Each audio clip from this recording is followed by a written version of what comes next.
I hear it all the time. If you're not a feminist, you must be against women's progress. But here's the deal. Feminism. You love it, hate it, or redefine it to fit your preconceived narrative. But what is it really?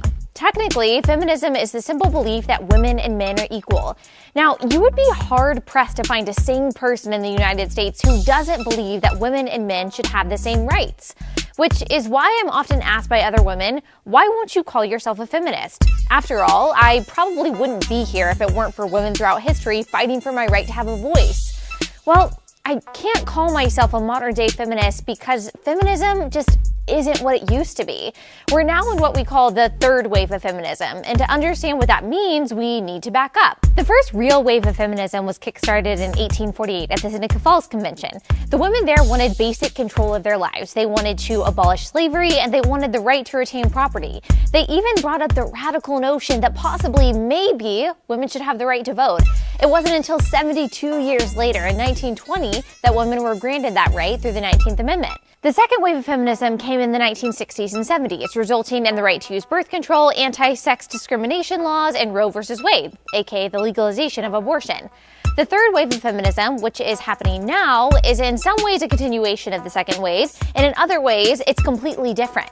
These feminists still fight against what they believe to be a gender wage gap. They still advocate for reproductive rights. They're still decrying the injustices of sexual discrimination, and they're still battling the evil villain that is white patriarchy. But today's feminism is a completely different beast. Not only are the third wavers vastly different from their suffragette foremothers, they also differ from their 1960s and 70s predecessors.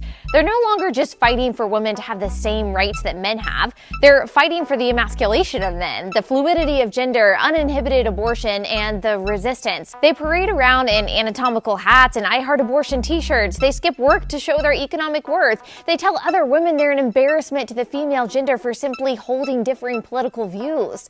What's different about the 2017 brand of feminism is its complete and unashamed embrace of every part of the liberal ideology. Now, in order to be a feminist, you not only have to be pro-choice and anti-patriarchy, you also have to embrace the LGBT agenda, fully support Planned Parenthood, and hate Donald Trump. Feminism has embraced a doctrine that attempts to fit women into an ideological mold, which is ironic considering that's the very thing they say they're fighting against. A culture that pigeonholes women into thinking and acting in a way that's deemed acceptable by society. I could make a long list of the additional inconsistencies of third-wave feminism, from their silence on the oppression of Islam and Sharia law to their embrace of celebrities whose lyrics, words, and actions do anything but elevate women. But you get the picture. Third-wave feminism isn't progress, it's hypocrisy. Feminism in 2017 has become exclusively anti-conservative, exclusively pro-abortion, and fundamentally exclusively liberal. They argue that you cannot truly be a feminist and be a pro-life conservative. And so, not only am I apparently not allowed to be a part of modern feminism, I also don't want to be. I don't want to be a part of a movement that tells me I have to meet certain political prerequisites to be included. I don't want to share a label with women who tell me that I can't fight for women's equality and want to protect unborn children. I don't want to be categorized with women who shame other women for their vote. I want to care about women and humanity as a whole without an ideology that in many ways is diametrically opposed to my values. I want women to be empowered and have opportunities and be whoever they want to be, but I don't want them to think that they have to be a liberal to get there. So, until that's possible, I won't call myself a feminist. I can be outspoken, career-driven, and ambitious, and I can also be confident in those things without forsaking my principles and buying into the lie that feminism is the only means by which we can help ourselves and help other women. And if you're like me, you shouldn't either.